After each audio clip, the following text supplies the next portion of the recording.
Decade $30 million federal study out today found there is some evidence of a link between cell phone radiation and brain cancer, but that is in rats, they found. 2 to 3% of male rats in the test developed a type of brain cancer.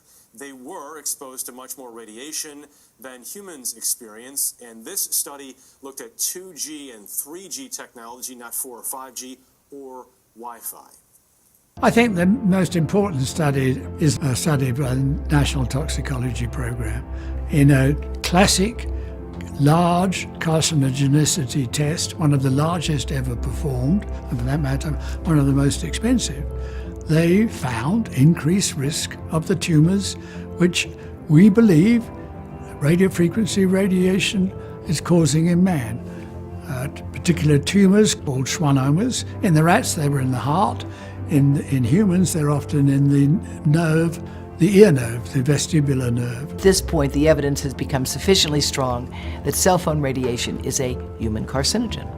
A major development from California's Department of Public Health. High use of cell phones may be linked to certain types of cancer and other health effects, including brain cancer and tumors, lower sperm counts, headaches, and effects on learning, memory, hearing, behavior, and sleep. If it was a real problem, I would know. If it was a real problem, the government would protect us. How come I'm not hearing about this? They're all things I've heard when I give seminars. You know, I get up there and they say, oh yeah, if this was really a problem, they would have told us. I am they. I am a, legitimate scientist, and I am telling you.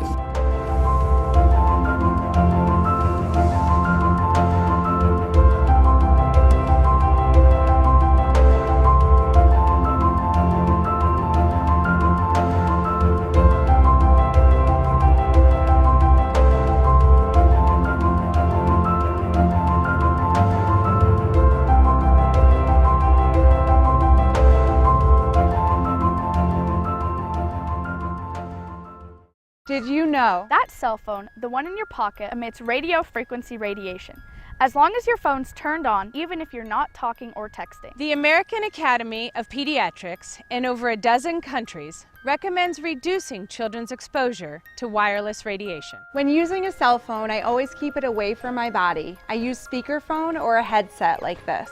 To stop microwave exposure, I put my phone on airplane mode and turn off Wi-Fi and Bluetooth function. I hold the phone at a distance and make sure it's not touching my body.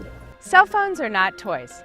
Children's brains and bodies are still developing and are vulnerable to wireless radiation. Practice safe and responsible habits with yourself and your children. When using the computer, I always try to make sure my connection is corded, not wireless. Remember not to use your cell phone in the car. The phone works at higher power in metal surroundings and bounces around, increasing your family's radiation exposure. For their safety. For your safety. Because children are more vulnerable. Remind them. Remind yourself. To limit your microwave radiation exposures.